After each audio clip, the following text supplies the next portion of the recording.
राष्ट्रवादीच्या तटकरे पटेल यांना डच्चू. दादांच्या माघारी पक्ष ताब्यात घेण्याचा आरोप महागात पडणार.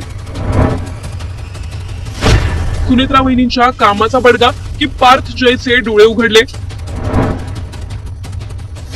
22 आमदारांसोबत भाजपमध्ये जातील. रोहित पवारांच्या आरोपात किती तथ्य. मी तुम्हाला सांगतो, सुनील तटकरे असतील नाहीतर प्रफुल्ल पटेल असतील, काही झालं तरी भाजपमधूनच लढणार आहे. उगाच आपण इथे टाइमपास करत बसायचं आणि कशाला, त्यांचं ठरलेलं आहे ऑलरेडी.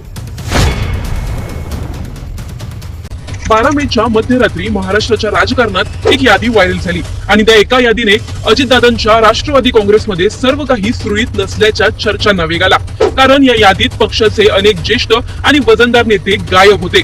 सुनील तटकरे, प्रफुल्ल पटेल, भुजबळ, मुश्रीफ मुंडे यांसारख्या मोठ्या चेहऱ्यांची नावं राष्ट्रीय कार्यकारिणीत दिसलीच नाहीत.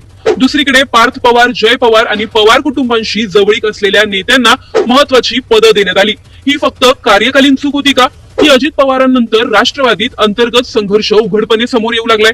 सुनेत्रा वहिनींना हलक्यात घेणं पटेल आणि तटकरेंना किती जड जाणार? आणि सर्वात महत्वाचं म्हणजे पक्ष आता काही मोजक्या लोकांच्या नियंत्रणात जातोय का? या सगळ्या घडामोडींचा घेतलेला हा सविस्तर आढावा. व्हिडिओ शेवटपर्यंत नक्की पहा. 12 मे रोजी अजित पवार गटाकडून निवडणूक आयोगाला देण्यात आलेली राष्ट्रवादी काँग्रेसच्या राष्ट्रीय कार्यकारिणीची यादी माध्यमांसमोर आली. ही यादी 29 एप्रिलला तयार करण्यात आल्याचं सांगण्यात आलं. या यादीत पक्षाच्या राष्ट्रीय अध्यक्ष म्हणून सुनेत्रा पवार, जनरल सेक्रेटरी म्हणून पार्थ पवार आणि राष्ट्रीय सचिव म्हणून जय पवार यांची नावं होती. एकूण 13 जणांचा या यादीत समावेश होता आणि त्या यादीवर सुनेत्रा पवारांची सही देखील होती. पण याच यादीतून पक्षाचे अनेक मोठे नेते गायब असल्याचं दिसलं. सुनील तटकरे, प्रफुल्ल पटेल, छगन भुजबळ, हसन मुश्रीफ, धनंजय मुंडे, दत्ता मामा भरणे, अनिल पाटील अशा नेत्यांची नावं त्यात नव्हती आणि इथूनच राजकीय चर्चांना पुन्हा सुरुवात झाली. वाद वाढू लागल्यानंतर मध्यरात्री 1च्या सुमारास सुनेत्रा पवार यांनी सोशल मीडियावर पोस्ट करत ही कार्यकालीन चूक असल्याचं स्पष्टीकरण दिलं.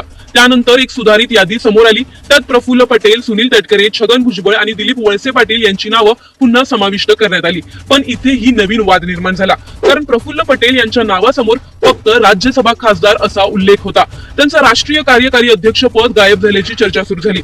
सुनील तटकरे यांच्या नावासमोरही फक्त लोकसभा खासदार एवढंच लिहिलं गेलं. त्यामुळे तटकरे आणि पटेल यांचे पक्षातील अधिकार कमी केले जात आहेत का, असा सवाल आता उपस्थित झाला.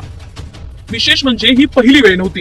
मार्च महिन्यात निवडणूक आयोगाला पाठवलेल्या राष्ट्रीय कार्यकारिणीच्या मिनिट्स मध्येही तटकरे आणि पटेल यांच्या पदाचा उल्लेख नसल्यामुळे गोंधळ उडाला होता. त्यानंतर अजित पवारांच्या निधनानंतर 28 जानेवारी ते 10 मार्च दरम्यान झालेला पत्रव्यवहार ग्राह्य धरू नये असं पत्रही सुनेत्रा पवारांनी आयोगाला पाठवल्याचं समोर आलं होतं.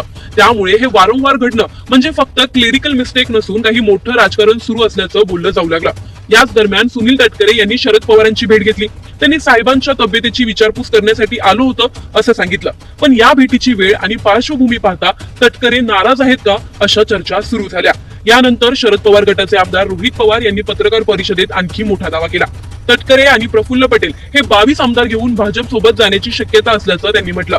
काही नेत्यांची नावंही त्यांनी सूचकपणे सांगितली.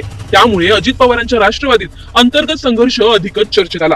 या सगळ्या प्रकरणात सर्वात जास्त चर्चा झाली ती कार्यकारिणीच्या यादीतील नावांची. कारण या यादीत समाविष्ट असलेली अनेक नावं थेट किंवा अप्रत्यक्षपणे पवार कुटुंबाशी संबंधित असल्याचं बोललं जात आहे. पक्षाचे खजिनदार शिवाजीराव गर्जे हे आधी शरद पवारांचे आणि नंतर अजित पवारांचे विश्वासू मानले गेले होते. पक्ष फुटीनंतर संघटना मजबूत करण्यासाठी त्यांनी काम केल्यामुळे त्यांना विधान परिषदेत संधी देण्यात आली.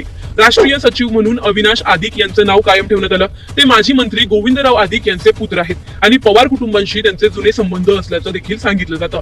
अजित पवारांचे जवळचे मानले जाणारे नवाब मलिक यांच्या कन्या सना मलिक यांना राष्ट्रीय सचिव पदाची जबाबदारी देण्यात आली. युवक विभागात धीरज शर्मा कायम ठेवण्यात आले. सुबोध मोहिते यांना जनरल सेक्रेटरी पद देण्यात आलं आणि त्याचबरोबर पार्थ पवार आणि जय पवार यांना ही मोठी भूमिका देण्यात आली. आता या सर्वातून कोणत्या नेत्याचं वर्चस्व कमी होणं हे राष्ट्रवादीसाठी महागात पडू शकतं, जाणून घेऊयात. सर्वात पहिलं नाव येतं ते म्हणजे सुनील तटकरे यांचं. रायगड आणि कोकणात राष्ट्रवादी काँग्रेसची ताकद उभी करण्यात तटकरे यांचा मोठा वाटा आहे. 2024च्या लोकसभा निवडणुकीत अजित पवार गटाकडून लोकसभेत निवडून गेलेले ते एकमेव खासदार होते. रायगडच्या पालकमंत्री पदावरून झालेला संघर्ष असो किंवा पक्ष फुटीनंतर विलिनीकरणाच्या चर्चांना दिलेला विरोध असो, तटकरे कायम निर्णायक भूमिकेत दिसले. त्यामुळे जर ते नाराज झाले तर त्याचा सर्वात मोठा फटका कोकणात पक्षाला बसू शकतो. यानंतर येतात छगन भुजबळ. राष्ट्रवादी काँग्रेसचा ओबीसी चेहरा म्हणून भुजबळांचं महत्व आजही मोठं आहे. नाशिक आणि उत्तर महाराष्ट्रात त्यांनी पक्षाला मजबूत आधार दिला. माळी समाजासह ओबीसी मतदारसंघांमध्ये त्यांची मजबूत पकड आहे. प्रफुल्ल प्रफुल्ल पटेल हे राष्ट्रीय स्तरावर राष्ट्रवादीचा चेहरा राहिलेले नेते. दिल्लीत प्रति पवार म्हणून त्यांची ओळख होती. कॉर्पोरेट उद्योग आणि राष्ट्रीय राजकारणात त्यांचे संबंध मजबूत मानले जातात. अजित पवार गट तयार झाल्यानंतर त्यांनी दादांची साथ दिली आणि त्या बदल्यात त्यांना राष्ट्रीय कार्यकारी अध्यक्ष पद देण्यात आलं होतं. पण आता ते पदच कमी केल्याच्या चर्चा सुरू झाल्यामुळे त्यांच्या भूमिकेबद्दल प्रश्न निर्माण झालेत. धनंजय मुंडे हे मराठवाड्यातील ओबीसी नेतृत्व म्हणून पुढे आले. भाजपमधून राष्ट्रवादीत आल्यानंतर पक्षाने त्यांना ताकद दिली. बीड आणि मराठवाड्यात राष्ट्रवादी मजबूत करण्यात त्यांचा मोठा वाटा आहे. त्यांचं नावही या यादीत नसल्यामुळे मराठवाड्यात वेगळे संदेश जाण्याची शक्यता व्यक्त होते. आता खरा प्रश्न असा आहे की फक्त एक कार्यकालीन चूक होती की राष्ट्रवादी काँग्रेसमध्ये शांतपणे सुरू असलेला संघर्ष आता उघडपणे समोर येतोय. पार्थ पवार आणि सुनेत्रा पवार यांच्याकडे पक्षाची सूत्र केंद्रित होत आहेत का? तटकरे, पटेल, भुजबळ यांसारखे नेते खरंच नाराज आहेत का? आणि सर्वात महत्वाचं म्हणजे जर हे दिग्गज नेते दूर गेले तर अजित पवारांची राष्ट्रवादी टिकून राहील का? याचं उत्तर पुढच्या काही महिन्यात महाराष्ट्राच्या राजकारणाचं चित्र बदलू शकतं का? तुम्हाला काय वाटतं? आम्हाला कमेंटमध्ये नक्की कळवा. व्हिडिओ आवडल्यास लाईक व शेअर करायला विसरू नका. Subscribe now and press the bell icon. Never miss an update.